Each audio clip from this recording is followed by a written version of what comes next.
Alright, so I got the tinting done on the left side, and the right side's not done yet, so I can show you guys before and after.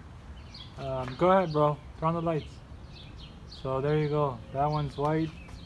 And then now it looks like that. So remember, in one of my videos I helped them install the LED lights, the fog lights, and that's in daytime. That's how it looks. So stay tuned and we'll check out how it looks at night.